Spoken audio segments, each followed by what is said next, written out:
Perkenalkan nama saya Welda. Saya dari kota Tuban ya saudara. Usia saya 34, saya punya 2 anak. Yang pertama 9 tahun, yang kedua 8 tahun. Dan di sini, saya percaya ini bukan suatu kebetulan, karena saya juga, sebenarnya gaptek ya, nggak ngerti begitu banyak tentang media sosial. Tapi, saya percaya di sini, ini adalah sebuah panggilan untuk saya boleh menyaksikan. Ya, pertama-tama mari kita panjatkan puji dan syukur kita kepada Tuhan kita Yesus Kristus yang adalah Tuhan dan Juru Selamat bagi orang yang percaya dan beriman kepadanya. Teman-teman, saya percaya bahwa setiap kesaksian dari para murtadin tentu memberkati dan menolong kita semua, menguatkan iman kita untuk tetap percaya dan beriman bahwa Yesus Kristus adalah Tuhan dan Juru Selamat bagi kita semua. Di dalam kesaksian berikut ini sangat memberkati. Saya akan mengajak kita untuk simak bersama-sama kesaksian dari seorang muslimah di dalam video berikut ini. Kan bahwa Tuhan kita itu Tuhan yang luar biasa, Tuhan kita itu Tuhan yang dahsyat, dan benar-benar apa yang enggak pernah bisa dipikirkan di otak kita itu, 1 menit Tuhan katakan, ya terjadi semua saudara. Nah di sini saya mau bersaksi, kesaksian saya semoga menguatkan kita semua, menambah iman percaya kita, dan yang terpenting, kalau orang Tuban bilang, "Tetep ngandel Gusti Yesus ya saudara." Nah, saudara seiman, saya punya anak yang sangat spesial, namanya Michelle Anastasia, yaitu anak saya yang pertama, yang usia 9 tahun. Mulai dari di dalam perut itu, Tuhan sudah punya rencana yang begitu indah, indah sekali ya saudara, untuk kehidupan kami sekeluarga, untuk saya dan suami saya, untuk tetap terus ngandel Yesus. Saudara seiman, awalnya saya hamil itu sudah benar-benar luar biasa. Mulai usia 0 bulan sampai umur 6 bulan di usia kandungan saya itu, saya sudah nggak bisa makan. Saya nggak bisa makan, bahkan minum air aja saya muntah ya saudara. Waktu itu namanya baru hamil pertama, senang-senangnya kita dikaruniai sebuah baby. Tapi di situ sudah nggak bisa makan, sudah nggak bisa minum. Kita berusaha cari dokter, cari USG. Setiap saya keluh itu suami saya pasti langsung bawa saya ke dokter. Dan di situ hasilnya puji Tuhan dokter bilang nggak apa-apa, perkembangan normal, geraknya di dalam kandungan juga normal, nggak ada masalah, semuanya normal. Tapi waktu itu berlanjut terus sampai usia 9 bulan kurang 2 minggu ya saudara. 9 bulan kurang 2 minggu itu saya mulai kontraksi terus, kontraksi 1 hari itu kontraksi terus-terusan saudara, sampai saya rasanya, berkeringat dingin itu keluar. Akhirnya suami saya bawa saya ke rumah sakit bersalin, itu kontraksi terjadi terus, tapi tidak ada pembukaan sama sekali dan dokter memutuskan untuk, "Sudah, akhirnya harus sesar saja Bu, nggak boleh normal." Oke kita sesar saudara, dan puji Tuhan di tanggal 24 Agustus 2014, Tuhan izinkan anak saya yang pertama itu lahir. 1:30 siang itu lahir saudara, nangis kenceng. Itu saya baru merasakan jadi seorang ibu ya saudara. Jadi dengar anak saya menangis itu, saya menangis. Oh berarti, puji Tuhan, berarti saya selama ini berhasil mengandung dan, berhasil menjaga, anak saya dalam kandungan sampai dia bisa lahir, nangis gitu. 1:30 siang itu nangis, akhirnya kita senang saudara, saya suami itu senang. Tapi ternyata dari situ, dari anak saya yang lahir pertama situ, ternyata di situ, mungkin Tuhan memasukkan kita di dalam prosesnya, di mana proses ini berlanjut sampai di tahun 2020 saudara. Jadi 1:30 siang lahir, 1:30 malam itu anak saya berhenti bernafas saudara. Berhenti bernafas waktu itu, kan sesar ya, saya sesar ya. Waktu itu 2 minggu dia di inkubator, saudara. Jadi saya pulang, dia tetap di inkubator.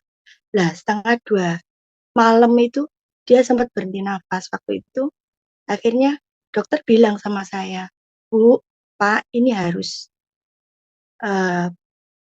dirujuk ke rumah sakit yang besar di Surabaya."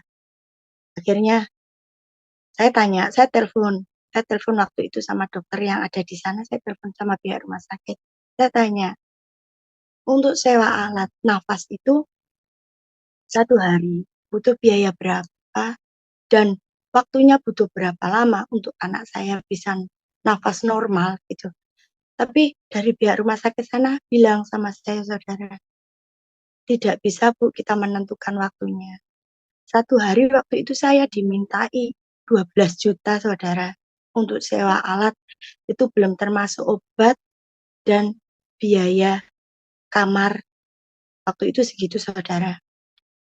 Saya nangis, saudara. Nangis waktu itu, saya nangis. Uang apa? Waktu itu suami saya juga kerjanya masih baru ya, saudara. Masih baru, kan pindah kerja gitu, baru masuk ke situ.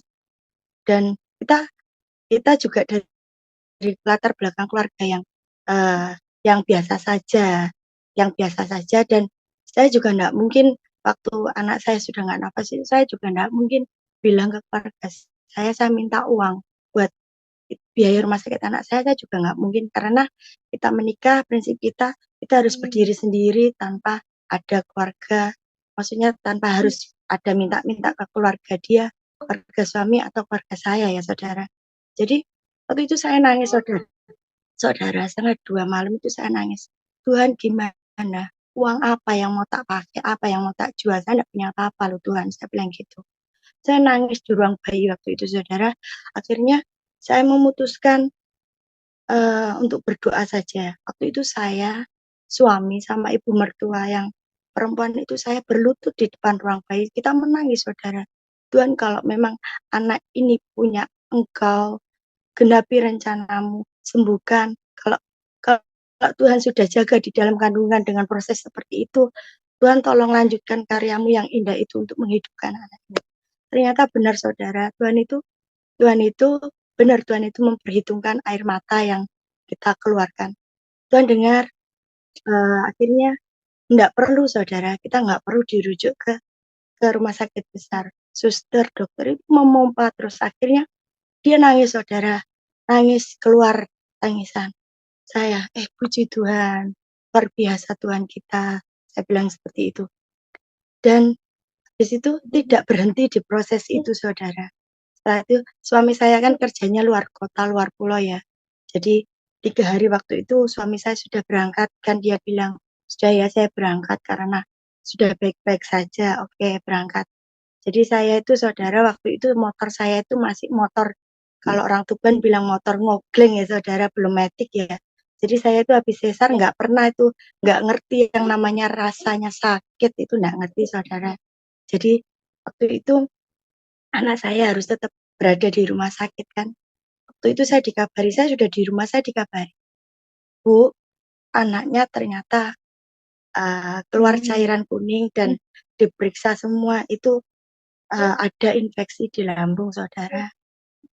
Ada infeksi di lambung, itu harus pengobatan." Oke, kita ikuti, saudara, beberapa hari pengobatan, pulih, saudara. Dan terakhir itu, yaitu trombosit dan HB-nya itu benar-benar habis, saudara. Mukanya anak saya, bibir anak saya itu badannya tuh sudah kuning semua. Nggak ada stok darah di rumah sakit waktu itu. Anak saya waktu itu butuh trombosit itu 2 kampul ya, saudara. Terus butuh darah merah itu juga 2 kampul. Yang ada di rumah sakit waktu itu hanya sel darah putih. Itu cuma 1 kampul, saudara. Dan waktu itu saya riwa-riwi. Habis melahirkan tuh saya riwa-riwi setiap hari ke rumah sakit. Jadi sebelum jam besuk itu saya ke rumah sakit. Saya minta tolong suster, saya boleh pegang anak saya. Jadi sebelum jam besuk itu saya boleh masuk, saudara. Yang lain enggak boleh masuk, saya boleh masuk. Sampai jam besuk selesai itu yang lain sudah boleh keluar, sudah diserahkan keluar, tapi saya masih boleh di dalam untuk terus berdoa buat anak saya. Akhirnya waktu itu HB sama trombositnya itu harus transfusi darah itu malam saudara jam 11 malam itu harus masuk sel darah putih dan sel darah merah itu harus gantian masuk. Dan waktu itu gak ada stok itu perawatnya bilang gini sama saya saudara, ibu anaknya butuh, tapi gimana ibu petugasnya waktu ini enggak masuk ibu. Saya telepon om saya, enggak bisa pelayanan di luar kota. Saya telepon kakak saya enggak bisa karena harus jaga kantor itu kena shift malam. Jadi saudara yang ada di Sidoarjo Surabaya itu benar-benar enggak bisa bantu saya. Saya nangis saudara. Saya nangis gini. Saya susah kok nggak ada yang bantu ya. Saya gitu. Maksudnya Tuhan ini apa? Saya harus gimana? Saya harus berjuang seperti apa? Akhirnya saya bilang sama perawat gini, Suster, oke kalau memang nggak ada petugasnya, saya jalan sendiri ke PMI. Padahal saya nggak ngerti PMI Surabaya itu harus lewat mana, saya nggak ngerti saudara. Saya sudah bilang seperti itu. Kalau memang nggak ada petugas dan nggak ada yang membelikan darah, saya berangkat sendiri, saya bilang gitu. Dan puji Tuhan di jam 1 malam itu saya akan pulang, saya di rumah. Jam 1 malam itu saya ditelepon, Ibu, ini ada orang yang membeliin, orang rumah sakit mau beliin Ibu, gimana? Iya enggak apa-apa beli. Nah di situ transfusi saudara, transfusi darah. Akhirnya waktu 2 minggu itu di rumah sakit anak saya tinggal di rumah sakit 2 minggu, terus akhirnya diperbolehkan pulang, puji Tuhan pulang, sembuh ya nak, saya bilang gitu. Sudah saudara, saya dikasih waktu istirahat sama Tuhan ya.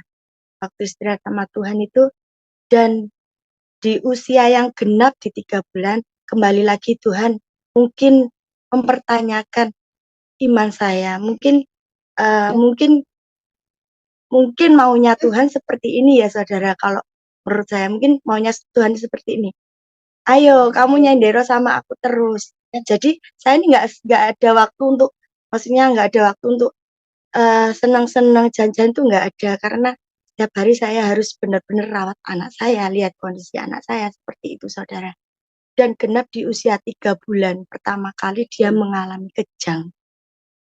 Waktu itu saya nggak ngerti kejangnya, karena kejangnya itu tidak seperti kejang-kejang anak yang lain. Nah, kejangnya anak saya itu hanya biru di telapak tangan, telapak kaki, sama bibir ini biru, saudara. Waktu itu saya nggak ngerti, saya kira cuma masuk angin ya, saya kasih minyak. Ternyata itu 1 hari tidak terjadi 1-2 kali, saudara. Pernah sampai terjadi 1 hari itu sampai 15 kali. Cuman hitungan detik ya, enggak sampai menit. Hitungan detik aja, seperti itu. Kita bawa ke rumah sakit besar di Surabaya. Saya tanya, dokter yang baik di mana? Sampai saya seperti itu, saudara. Nanti dana bisa dicari. Suami saya seperti itu. Wes kita ngutang enggak apa-apa. Yang penting kita periksa anak kok kayak gitu terus. Akhirnya kita di Surabaya, beberapa rumah sakit kita kunjungi. Waktu itu dokternya bilang, oh enggak apa-apa ibu, ini hanya pre-holding spill. Saya juga browsing di HP itu pre-holding spill ya, ciri-cirinya seperti anak saya itu memang. Dan dokter bilang ini akan hilang sendirinya dengan bertambahnya usia. Tapi semakin hari kok nggak hilang gitu. Saya bingung, sama suami saya bingung. Dan di situ sampai usia 6 bulan ya saudara. Sampai usia 6 bulan itu kita keluar masuk rumah sakit. Jadi begitu anak saya kejang, saya bawa ke rumah sakit. Nanti pasti opname terus pulang, mungkin 2 hari. Nanti masuk lagi, seperti hidup saya seperti itu saudara di rumah sakit. Jadi rumah saya itu rumah sakit saudara. Jadi seperti itu. Akhirnya waktu itu umur 6 bulan itu kita opname, kita ketemu sama dokter di Sidoarjo itu. Kita opname di Sidoarjo ya saudara. Waktu itu kan kita tinggal di Sidoarjo. Opname saudara, opnam itu ada dokter bilang seperti ini sama saya, Bu, ini hidrosefalus kayaknya. Mendekati hidrosefalus Ibu. Seperti itu. Kita CT scan ya Bu. Akhirnya di CT scan saudara waktu itu. CT scan pertama ternyata bukan hidrosefalus, abses otak. Abses otak itu jerawat nanah, tapi ada di dalam kepala ya, di dalam otak. Di situ saudara, banyak sekali saudara, titik-titik putih-putih itu banyak sekali. Dan ini enggak bisa Bu di sini. Jadi harus dirujuk ke Dokter Sutomo, ke Surabaya saudara. Di situ dokter periksa semuanya, darah semua dilengkap saudara ya, dicek. Dan di situ memang betul itu abses otak. Ternyata abses otak ini harus diinjeksi Bu selama 45 hari. Oke, saya tidur rumah sakit Sutomo itu 45 hari saudara. Dan puji Tuhan suami saya kerja, saya hanya bertiga. Saya, Tuhan sama anak saya saudara. Itu injeksi setiap hari anak saya diinjeksi saudara. Setiap hari diinjeksi. Habis itu ternyata sudah abses otak lolos saudara, sudah scan lagi ternyata bersih. Absesnya itu bersih saudara. Habis itu kita pulang, selang berapa hari kemudian ternyata abses otaknya bersih, larinya ke hidrosefalus. Anak saya gak sadar, tiba-tiba gak sadar gitu. Kita bawa lagi, di CT scan lagi ternyata larinya ke hidrosefalus. Hidrosefalus ini harus pasang tan Bu. Jadi di dalam kepala anak saya itu ada selangnya saudara untuk buang cairan kepala yang berlebihan itu dibuang ke saluran kencing. Itu. Dan puji Tuhan juga prosesnya itu luar biasa. Jadi setiap tahun Tuhan izinkan saya melewati menemani anak saya di meja operasi itu setiap tahun saudara. Entah itu sannya buntu, entah itu sannya harus diganti, seperti itu saudara. Jadi seperti itu sampai usia anak saya mendekati 2,5 tahun ya, 2,5 tahun itu. Jadi setiap tahun itu operasi satu kali seperti itu. Dan di usia 2,5 tahun mendekati 3 tahun saudara, anak saya kembali tidak sadar. Jadi anak saya ini habis tertawa, terus habis bangun tidur, dia tiba-tiba itu bisa nggak sadar. Nah seperti itu terakhir itu kemarin di usia 2,5 mendekati 3 tahun itu tiba-tiba gak sadarnya itu bukan koma gitu enggak ya, cuman dia itu tubuhnya itu bergerak terus nangis, bergerak terus itu enggak berhenti saudara. Biasanya dia memang juga nangis kan karena dia ada CP juga, waktu itu ada CP, jadi abses otak itu barengan sama CP saudara. CP itu jenis otot kaku ya saudara. Dan di situ di usia 3 tahun itu, hampir 3 tahun itu dia nggak sadar, kita larikan ke rumah sakit. Di situ diperiksa semuanya, kenapa sampai nggak sadar. Ternyata otak anak saya yang sebelah kanan, yang sebelah kiri itu saudara, itu ternyata rusak. Waktu itu rusak dan saran dokter itu harus dipotong saudara, harus dibuang. Karena kalau tidak dibuang pasti akan merusak yang sebelah kanan saudara. Di situ saya nangis saudara. Kok sampai rusak gitu loh. Kok sampai rusak gimana ya dokter? Ya karena kejang yang keseringan itu saudara. Padahal anak saya juga sudah konsumsi obat, tapi tetap otaknya itu rusak. Akhirnya di usia 3 tahun itu bulan berapa ya? Bulan 5 kalau nggak salah. Bulan 6 saudara. Bulan 6 otaknya rusak, dipotong separuh. Waktu itu saya nangis. Kenapa otaknya harus dipotong? Terus gimana anak saya namanya manusia ya, saya mikir, pasti anakku nanti jadi anak yang udah nggak bisa duduk sendiri, nggak bisa jalan, nanti saya pasti bodoh, saya seperti itu, karena otaknya sebelah nggak ada, terus gimana mau hidup, saya sampai seperti itu. Dan mau nggak mau saudara, saya juga harus tanda tangan pengambilan otak itu Waktu itu nggak ada suami juga waktu itu di luar kota, Saudara, di luar pulau, Saudara. Jadi saya konsultasi sama suami, "Gimana ini?" Saya bilang gitu. Suami saya jawabannya apa, Saudara? Cuman gini aja, "Ya kamu mikir loh, coba kamu mikir. Kamu nggak mau anakmu dioperasi ya, konsekuensinya ya seperti itu. Nah, kalau misalnya kamu operasi, ya sudah, kondisi terburuk kita terima." Seperti itu. Jadi saya bingung, saya ini punya suami tapi tidak bisa diajak konsultasi. Akhirnya saya tanda tangan, sambil nangis itu saya tanda tangan, "Tuhan, kalau memang Tuhan izinkan anak ini suatu saat menjadi saksi-Mu, kalau memang Tuhan mau kehidupan kami, eee melalui proses ini, kami berserah Tuhan." Saya sempat bilang seperti itu, "Kami berserah, kami percaya setiap apa yang menjadi kehendak Tuhan itu pasti tergenapi indah buat kehidupan kami." Saya bilang seperti itu. Saya tanda tangan surat, saya tanda tangan, persetujuan ini Tuhan, tapi tolong Tuhan juga kasih damai gitu loh. Jadi saya mikir, saya tanda tangan dalam nama Yesus, tanda tangan dalam nama Yesus. Kalau memang harus operasi, saya percaya Tuhan sendiri yang operasi anak saya. Tuhan pakai setiap tangan dokter, Tuhan sterilkan setiap alat-alat yang dipakai. Tuhan tolong setiap obat-obatan, suster, semua Tuhan pakai, saya bilang seperti itu. Jadi saya tanda tangan, Saudara, saya tanda tangan. Tuhan, saya tanda tangan, itu. Setelah proses operasi ya, Saudara, setiap tahun saya nemeni anak saya operasi itu nggak ada masalah. Hati saya masih kuat, Saudara. Saya masih bisa berpikir tenang, saya masih bisa legowo, saya masih bisa seperti itu.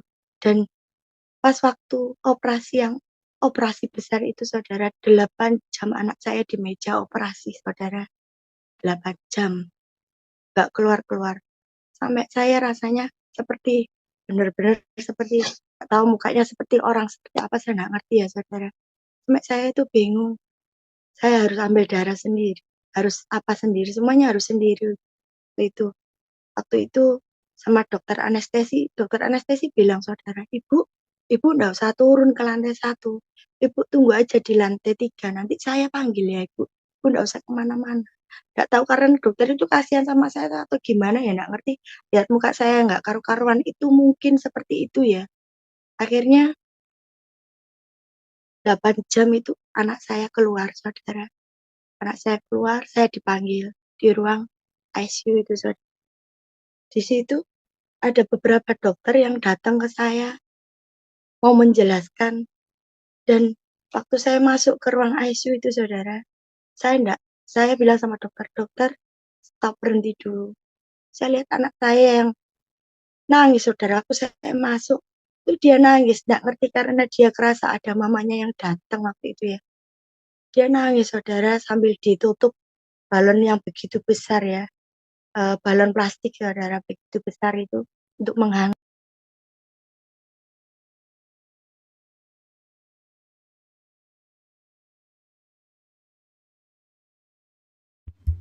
Ya, Ibu Welda, dilanjutkan saja, Ibu. Iya, Ibu silakan dilanjutkan. Oke, dia nangis, Saudara. Habis itu saya datengin anak saya. Seorang ibu itu otomatis ya, saya nggak pengen nangis karena prinsip saya, Saudara, kalau saya nggak kuat, siapa yang nguatin anak saya? Sedangkan suami saya itu kalau sudah lihat anak saya sudah kritis atau melemah, dia selalu bilang, "Sudah, ikhlaskan anakmu, kamu nggak kasihan." Pernah terjadi 2 kali seperti itu, dia bilang seperti itu, Saudara. Jadi saya nggak mau nangis, saya tahan. Saya datengin anak saya peluk, Saudara. Kan dokter bilang, "Kalau otak yang sebelah kiri diambil Ibu, nanti organ yang sebelah kanan itu kebanyakan lumpuh." Dokter bilang gitu. "Nggak aktif," dia bilang gitu. Itu saya masuk, saya peluk anak saya. Dia nangis, saya peluk dia, saya gelitikin tangannya, saya gelitikin kakinya. Di situ saudara, dia gerak saudara, tangannya dia bisa gerak. Saya cuma bilang, puji Tuhan, saya bilang gitu. Sehat ya nak, sembuh sempurna. Saya selalu bilang seperti itu. Jadi gerak sambil dia nangis saudara. Dan waktu itu setelah dia diem, saya datengin dokternya. Waktu itu dokter anestesi sama dokter anak dan beberapa dokter itu datang ke saya. Ibu, sambil bawa alat infus, kantong infus itu saudara yang dari plastik. Itu di situ ada otak anak saya. Ibu, ini otaknya anak ibu. Dia bilang seperti itu. Saya nangis. Bukan saya nangisin otak yang diambil itu. Enggak saudara. Karena saya lihat, Tuhan luar biasa. Saya bilang gitu. Apa yang dibilang dokter itu enggak terjadi sama anak saya. Jadi anak saya tetap gerak dan responnya juga dia bagus. Saya bilang sama anak saya, terima kasih anak. Saya bilang seperti itu. Terima kasih sudah berjuang buat.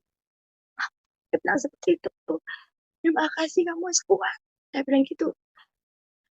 Dan waktu itu pas waktu operasi ya saudara, saya lupa waktu operasi itu saya nggak ngerti karena dokter nggak bilang sama saya waktu itu, cuma bilang ibu, saya ditelepon, ibu ambil darah ibu bilang, dokter bilang seperti itu, ibu ambil darah ibu cepet ya ibu.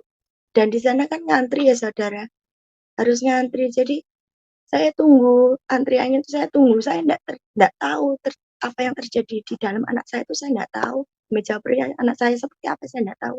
Waktu itu saya ditelepon sama dokternya, ibu ayo cepat, nggak bisa ini ngantri dokter, sudah kasih ke petugas. Ini harus saya kasih ke petugas dan puji Tuhan langsung dikasih. Ternyata di situ anak saya mengalami pendarahan yang luar biasa, harus transfusi darah waktu itu habis 6 kambul kalau nggak salah saudara. Begitu anak saya keluar dari ICU, masuk ke, kalau di sana masuk ke picu ya saudara, habis dari ICU masuk ke picu ya, masuk ke picu itu badannya itu bengkak saudara, dari kepala muka ini sampai ujung kaki itu bengkak saudara, jadi seperti balon yang diisi air itu saudara. Dia nangis kesakitan, masuk di ruang ICU itu dia nangis kesakitan, di picu itu nangis kesakitan. Saya bilang sama suster, saya boleh minta izin ya, saya boleh temani anak saya di sini, saya boleh rawat anak saya sendiri di sini, saya bilang gitu. Karena saya sudah terlalu sering di Sutomo ya saudara, jadi saya kenal beberapa suster, kenal beberapa dokter itu maksudnya sudah akrab sama mereka dan mereka izinkan. Jadi saya rawat anak saya seka tiap pagi, sore saya dipanggilkan untuk ngasih obat juga, untuk ngasih makanan yang lewat hidung sonde itu juga saya dipanggil. Karena saya minta suster, sebisa mungkin saya mau pegang anak saya bilang seperti itu. Ini dikasih sudah saya rawat anak saya, setiap saya seka itu saya berdoa, nak sehat ya nak, berdoa dalam nama Yesus, nak ayo berdoa sama-sama, kamu sehat, kamu jadi anak yang pintar, otakmu diganti sama Tuhan otak yang baru ya nak. Saya bilang sama anak saya, kamu nggak usah dengerin semua kata orang, nggak usah didengerin, yang penting kamu sehat, kamu masih punya mama punya kamu kuat, mama kuat karena mama lihat kamu kuat. Itu setiap hari itu saya berkatakan seperti itu, dalam nama Yesus sembuh sempurna, dalam nama Yesus sembuh sempurna. Seperti itu saudara, sehat sempurna saya seperti itu setiap hari seperti itu. Dan puji Tuhan itu kurang lebih sekitar 5 harian anak saya dipicu saudara, dipindahkan ke ruang biasa. Waktu itu sampai tetangga sebelah itu kebetulan orang Kristen ya, emak-emak itu datang ikut mendoakan. Banyak saudara yang mendoakan anak saya, puji Tuhan, banyak yang meluk, banyak yang mendoakan waktu itu. Dan luar biasa doa-doa mereka itu, doa-doa orang yang membantu kita, semuanya didengar sama Tuhan. Anak saya pulang saudara, pulang, saya bilang sehat jadi anak pinter ya, pulang saudara, kita pulang. luar biasa prosesnya saudara, 8 jam di rumah sakit di meja operasi itu waktu yang terlama saya menemani anak saya di meja operasi itu saudara, nunggu anak saya operasi. Di situ di usia 3 tahun dan luar biasanya saudara, di usia 3 tahun itu baru di situ anak saya baru yang namanya bisa makan saudara. Dulu waktu umur 6 bulan sampai umur sebelum 3 tahun itu dia enggak bisa makan saudara. Bisanya cuma minum susu. Jadi makanan apa yang kita latih, kita masukin ke perutnya, itu pasti keluar. Muntah sampai kuning ya saudara, sampai kuningnya itu habis dia masih merasa sakit gitu. Dan puji Tuhan di usia 3 tahun itu otaknya diambil, tapi Tuhan itu luar biasa. Tuhan ganti otak yang baru, anak saya lebih sehat, anak saya lebih maksudnya dia lebih aktif, lebih respon, dan bisa makan saudara. Jadi sekarang semuanya dia bisa makan saudara, puji Tuhan. Tuhan kasih waktu juga untuk saya beristirahat sampai usia 6 tahun. Waktu itu saya dikasih istirahat 6 tahun ya. Usia 6 tahun istirahat maksudnya bukan istirahat istirahat total gitu enggak, tetap setiap tahun tetap ganti yang namanya gantisan itu tetap saudara. Cuman kalau gantisan itu kan cuma 1 jam operasi dan bukan operasi yang kalau ilmu kedokteran bukan operasi yang menyeramkan ya saudara, bukan seperti operasi yang ambil otak itu enggak saudara. Jadi tetap kita setiap tahun lewati masa-masa kita di rumah sakit tetap saudara. Anak saya diizinkan Tuhan untuk gantisan operasi itu tetap saudara. Tapi kondisinya semakin bagus saudara. Di situ Tuhan luar biasa. Satu firman Tuhan yang saya selalu pegang yaitu saudara, Tuhan akan membuat indah pada waktunya. Segala sesuatu indah pada waktunya. Kalau kita benar-benar nyender sama Tuhan, kalau kita benar-benar percaya sama Tuhan. Dan saudara, waktu umur 6 tahun, iya ya, 2020 ya, 2020 Tuhan izinkan lagi, Tuhan mau menguatkan iman saya lagi bersama anak saya lagi. Di situ di usia 6 tahun itu saudara, waktu itu habis makan saudara. Waktu itu ingat saya, habis makan itu anak saya masih bisa tertawa-tertawa saudara. Masih bisa bercanda sama papanya waktu itu. Papanya waktu itu ada di rumah, habis makan, bercanda-bercanda. Dan tiba-tiba dia kembali gelisah yang nggak berhenti ya saudara. Dia gelisah, badannya gerak terus, nggak bisa berhenti sambil dia nangis saudara. Waktu itu nangis. Terus akhirnya kita larikan ke rumah sakit waktu itu saudara. Waktu di rumah sakit itu kita masuk kamar 2 hari, masuk kamar, terus kondisinya semakin melemah, terus akhirnya dokter lakukan semuanya kembali, lakukan tes sampai CT scan kembali itu ternyata kondisinya tidak baik-baik saja. Anak ini kondisinya harus dilarikan kembali ke Surabaya, saudara. Itu di Surabaya, dia nggak sadar, ganti oksigen itu, saudara, mulai dari yang kecil itu sampai yang dipompa itu, saudara, karena dia memang nggak sadar. Dan nafasnya juga mengalami penurunan, saudara. Sampai beberapa ganti oksigen, terakhir ganti oksigen yang dipompa itu, akhirnya kita dirujuk pakai ambulan ke Surabaya, saudara. Di sana ternyata dia ada permasalahan di pernafasan. Waktu itu masih dipertahankan, belum pakai ventilator ya, 1 hari kalau nggak salah itu masih pakai oksigen yang dipompa terus itu 1 hari 1 malam kita pompa terus gantian saya sama dokter-dokter sama perawat itu kita gantian saudara. Dan di situ akhirnya dokter bilang, ibu anaknya kita masukin ke picu ya ibu, picu. Karena ini enggak bisa ibu kalau kita pakai alat yang manual. Kita harus pakai alat bantu nafas mesin. Waktu itu seperti itu saudara. Jadi hampir 2 minggu, hampir 2 minggu itu anak saya masuk ke picu, pasang ventilator ya saudara, pasang semuanya pakai selang. Jadi nafas apa semuanya pakai ventilator, pakai sonde juga. Makanya 2 minggu itu saya jaga sendiri saudara. 2 minggu itu kok di mesin itu kan saya belajar, saya minta tolong sama dokter, ajarin dong dok.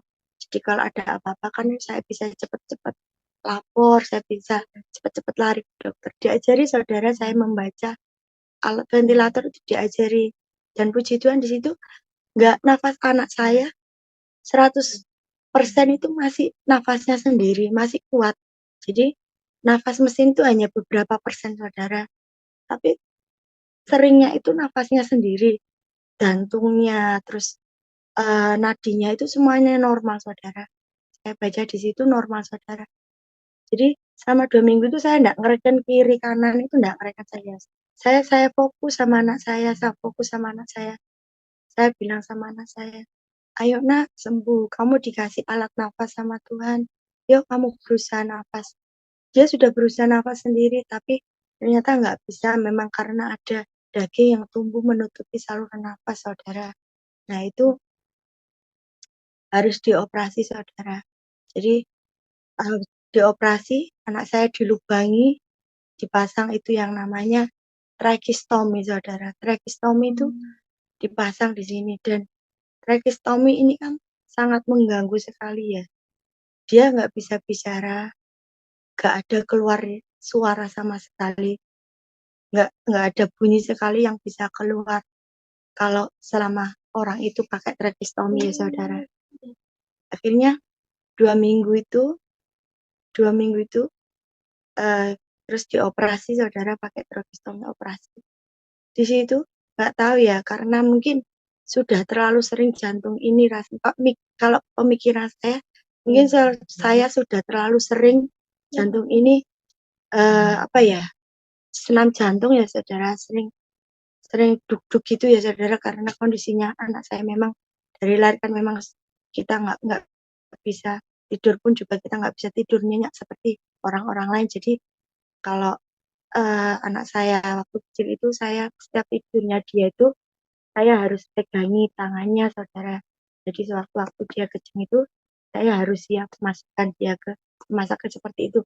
Dan waktu itu operasi saudara, menjelang operasi itu kan tidak ada suami saudara, kembali sendiri saudara saya. Di situ menjelang operasi itu, belum operasi saudara, menjelang operasi itu kembali yang namanya manusia ya saudara. Saya mikir, apalagi rencana Tuhan itu, apalagi sampai seperti itu. Sampai dipasang tracheostomy itu gimana Tuhan, saya seperti itu saudara. Akhirnya dengan kegelisahan saya, kekhawatiran saya setiap hari itu, saya mikirnya yang enggak saudara. Gimana kita nggak mikir enggak ya saudara, namanya manusia ya. Jadi waktu itu kalau saya mau makan, kalau saya mau ke toilet, kalau mau kemana itu kan selalu saya titip ke perawat. Jadi kalau saya mau makan itu saudara, kita turun, picunya kan lantai 2 ya saudara. Kita turun ke lantai 1 saudara. Saya turun ke lantai 1 itu ketemu gerenda saudara. Gerendanya orang meninggal itu saudara. Ketemu gerendanya orang meninggal itu. Terus nanti mau kemana? Mau ke apotek? Mau kemana? Gitu. Selalu ketemu, sampai saya pikirannya saya tuh seperti ini. Anak saya pomeh mati ya Tuhan. Saya bilang gitu. Apa ini yo? Tuhan ngasih, maksudnya apa ini Tuhan ngasih tanda anak saya mau mati. Saya bilang seperti itu. Jadi saya ini nangis setiap ketemu gerenda tuh nangis. Saya bilang sama Tuhan, Tuhan kok gini ya rasanya, saya bilang. Sampai mau makan itu rasanya tidak ada nafsu saudara. Sampai suami saya bilang seperti ini, wes makan no, masalah biaya ndak usah kamu mikir, nanti bisa kita hutang. Sampai seperti itu suami saya. Yang penting kamu makan, nah, yang penting kamu sehat. Suami saya bilang seperti itu. Ya namanya tetap saya nggak bisa makan lihat anak saya seperti itu ya saudara. Lihat bibirnya yang sobek, nanti diganti sini, sampai menjelang operasi nanti sini sobek, ganti sini, seperti itu terus saudara. Dan akhirnya pada waktu operasi, dia sudah waktu operasi, dia dipersiapkan operasi itu, kan kita harus bangun pagi, kita siapin apa, kita antri ke lantai atas, kita antri untuk masuk ke meja operasi, kan kita antri ya saudara. Saya bilang sama anak saya, nah kalau Tuhan izinkan otakmu diambil dan kamu menjadi anak yang sekarang menjadi anak yang lebih respon, menjadi anak yang pintar, Tuhan kasih kuat, Tuhan kasih kamu umur sampai hari ini. Kalau Tuhan izinkan kamu masuk meja operasi lagi dengan pasang alat lagi di yang nempel di tubuhmu, percaya Yona, otak aja Tuhan kasih otak yang baru, meskipun kepalamu kelihatan kosong, tidak ada otaknya, tapi Tuhan kasih otak yang baru. Sekarang kamu percaya, saya bilang, kamu percaya, kamu bisa lewatin ini, saya bilang gitu. Padahal sebenarnya saya ya tidak kuat, saudara. Dan puji Tuhan, anak saya senyum, saudara. Setiap saya ngomong, anak saya senyum. Gak ngerti apa tandanya, anak saya itu senyum waktu itu. Dia senyum sama saya. Saya nangis. Kok ya Cik kuat kamu nih? Saya bilang, kok ya kuat kamu ini? Masih sakit aja mama nangis. Kamu sedih, kamu kok ya Cik kuat? Nah, saya bilang gitu. Terus ya, kamu masuk. Kamu berdoa sama Tuhan, Yona. Nanti kamu keluar ketemu sama dengan keadaan mata yang terbuka. Saya bilang, nanti kamu kuat. Kamu berdoa, kamu minta sama Tuhan ya. Tuhan, kasih kesempatan saya sama saya lakukan itu sama anak saya, saudara. Anak saya jawab, saudara. Anak saya ikut ngoceh, saudara. Dia bilang, gitu, saudara. Akhirnya dia masuk meja operasi, saya masuk. Saya lihat dia digeletek, saudara. Lihat dia. Saya tungguin, saudara, saya tungguin. Akhirnya saya turun, tunggu dia di lantai 1, saudara. Saya turun, saya bilang sama Tuhan, Tuhan, aku enggak ngerti apa maksudmu, apa tujuanmu buat hidup kami, saya enggak ngerti. Kenapa Tuhan izinkan anak sekecil ini, Tuhan lewatkan proses ini, Tuhan kasih kuat sampai sekarang. Saya enggak ngerti. Tapi yang jelas saya percaya rencana Tuhan indah pada waktu sudah, itu aja yang saya pegang, saudara. Rencana Tuhan indah pada waktu saya bilang, saya kalau disuruh pilih Tuhan, dan saya milih jadi orang yang biasa aja. Tidak apa-apa kalau misalnya saya jadi orang yang tidak punya lagi, tidak apa-apa Tuhan. Yang penting satu, izinkan saya lihat anak saya tumbuh dewasa, lihat anak saya enggaknya, lihat anak saya itu bisa mandiri, bisa lari sendiri. Saya bilang sama itu sama Tuhan. Dan saya percaya Tuhan, kalau nanti anak saya melewati proses ini semua, saya percaya suatu saat Tuhan pakai anak saya untuk jadi saksinya Tuhan. Saya bilang seperti itu. Lewat proses hidupnya yang dari kandungan seperti itu hingga saat ini, saya percaya Tuhan pakai anak saya jadi saksi. Saya bilang seperti itu sama Tuhan. Saya sampai bilang, saya tidak bisa Tuhan. Saya belum sanggup, saya belum mampu kalau saya harus kehilangan anak saya. Seperti itu, saudara. Dan puji Tuhan, Tuhan dengar. Tuhan pun juga nggak jahat ya, saudara. Karena Tuhan mengasihi kita, terlebih mengasihi keluarga saya. Jadi Tuhan nggak izinkan sampai saya harus berhutang untuk makan, untuk biaya rumah sakit. Tuhan nggak izinkan itu. Tuhan cukupkan semua, saudara. Nah, di situ, saudara, walaupun sampai sekarang anak saya masih pakai tracheostomy ya, saudara. Tapi puji Tuhan, semakin hari semakin ke sini Tuhan kasih kepintaran saudara. Tuhan kasih kecerdasan buat anak saya dan geraknya juga semakin bagus saudara. Kalau teman-teman seperjuangan sudah banyak yang telepon, mamanya sudah banyak yang telepon saya, anaknya sudah dipanggil, tapi Tuhan luar biasa, Tuhan baik. Tuhan tidak manggil anak saya untuk ke surga, tapi Tuhan panggil anak saya suatu saat menjadi saksinya. Saya percaya itu saudara. Dan saudara, waktu di Picu itu saudara, Picu itu 2 minggu ya saudara, setelah operasi itu 2 minggu masih di Picu saudara, masih dipantau terus sampai benar-benar nafasnya benar-benar sudah bagus. Kita masih ditaruh di Picu saudara, dan di situ setelah masuk Picu itu kembali saya minta suster saya yang rawat anak saya, suster bimbing saya, kasih contoh. Nanti suster cukup bantuin saya ganti underpad saja. Jadi yang ngasih obat, ngasih makan, seka itu saya semua saudara. Ngangkat anak saya itu saya semua. Dan suster hanya untuk gelarin ini loh saudara, beberin underpad itu aja. Dan di situ tiap hari saya seka anak saya saudara. Saya seka anak saya kuatkan iman saya kuatkan hati saya untuk tidak nangis di depan anak saya. Karena kalau saya nangis, anak saya lihat saya nangis, dia rasanya juga ikut sedih, ekspresi wajahnya juga sedih. Jadi saya kuatkan hati saya untuk tidak nangis di depan dia. Saya seka, setiap hari saya seka. Nah, Tuhan sudah kasih yang terbaik. Tuhan kasih kesempatan, Mama lihat kamu, saya bilang seperti itu.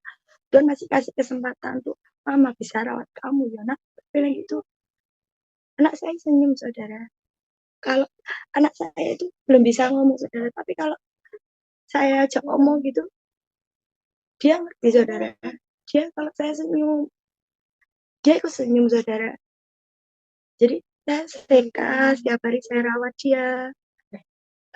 Setiap saya bilang, nah kembali sembuh dalam nama Yesus. Nah, saya bilang gitu, sembuh kamu, sehat, sempurna. Saya selalu berkata seperti itu kepada anak saya saudara. Sembuh, sempurna, sembuh, sempurna. Saya selalu bilang seperti itu. Kuat ya nak, saya bilang seperti itu. Dan puji Tuhan saudara, itu menjadi kekuatan sendiri sama saya. Jadi saya kuat, anak saya kuat, dan kita bisa melewati semuanya itu sampai detik ini saudara. Saya seka dia setiap hari, saya kasih obat, saya kasih makan dia, saya kasih semuanya, saya kasih ke dia sendiri saudara. Waktu itu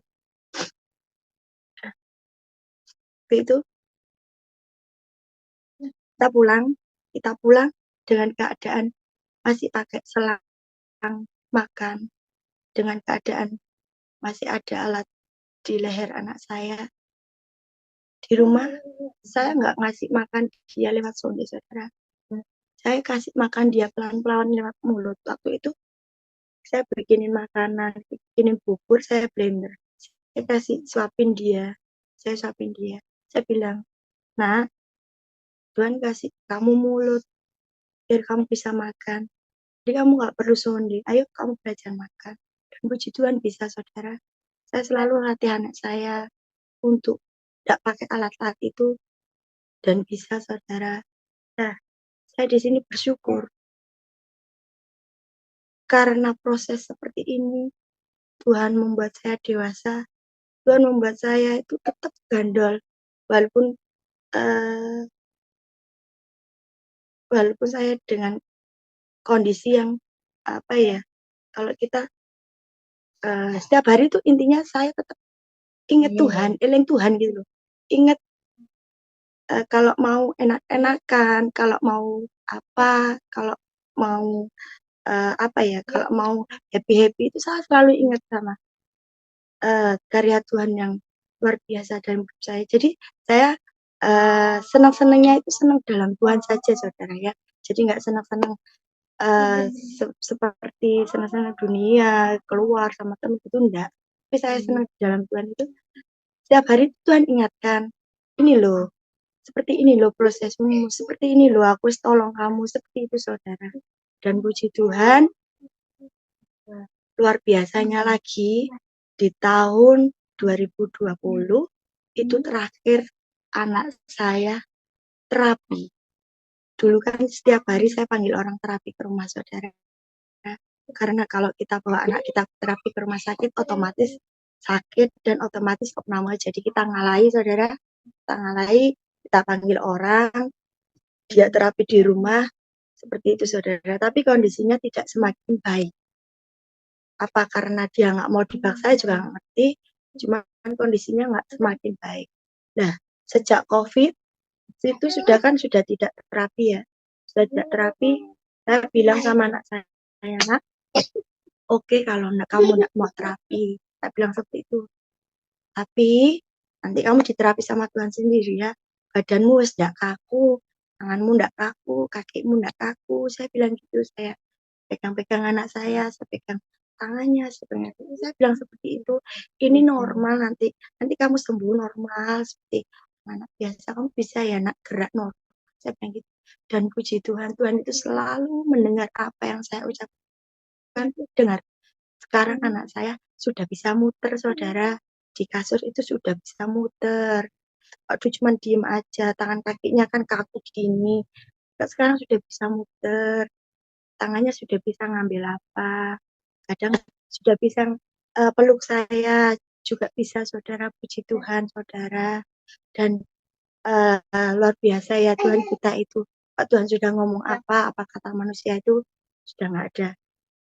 Sudah nggak ada artinya. Gitu.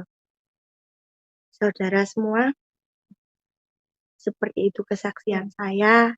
Biarlah kesaksian saya itu menjadi penguat buat khususnya ibu-ibu yang punya anak kecil, penguat buat ibu-ibu untuk tetap terus lihat anak-anak kita, tetap terus menanamkan ke anak-anak kita bahwa semua itu hidup kita itu karena anugerah Tuhan saja ya saudara.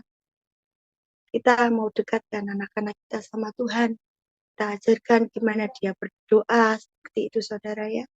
Luar biasa saudara proses saya nggak ngerti lagi nanti ke depannya Tuhan mau proses saya seperti apa. Yang jelas ini anak saya masih pakai masih pakai tracheostomy, rencana mau operasi tijuk. Kemarin waktu mau operasi tijuk itu gagal saudara karena waktu sudah opname dianya sakit saudara. Saya meminta dukungan doa supaya anak saya tetap sehat terus, tetap kuat terus kita di dalam Tuhan, dan kita mampu melewati proses demi proses yang Tuhan mau dalam hidup kita. Itu saja kesaksian saya saudara. Biarlah semua yang mendengar kesaksian malam ini Tuhan tetap pegang hidup kita ya saudara, seperti hidup saya yang selalu dipegang sama Tuhan. Kalau saya mau lari, Tuhan tarik lagi, Tuhan ingatkan, seperti itu saudara, supaya mungkin maunya Tuhan, sini loh dekat aku, kamu jangan jauh-jauh, sepertinya seperti itu ya saudara. Dan puji Tuhan, satu lagu yang membuat saya dan anak saya kuat, inilah favorit anak saya Tuhan. Dan memang betul di lagu itu saya mikir anak saya setiap sakit, setiap apa, saya nyanyiin lagu itu, saya puterin musik itu loh saudara, saya dengerin di YouTube itu, dia tenang, dia senyum, dia seneng rasanya, damai ya kayak Elia denger lagu itu ya. Tuhan tidak pernah janji tangis selalu biru, tapi satu hal yang pasti Tuhan akan selalu menyertai hidup kita dengan baik, dengan caranya Tuhan sendiri. Seperti itu saudara. Terima kasih banyak untuk waktu dan kesempatan malam hari ini. Terima kasih banyak untuk Ya. Pendeta yang sudah memberikan waktu kepada saya untuk bersama.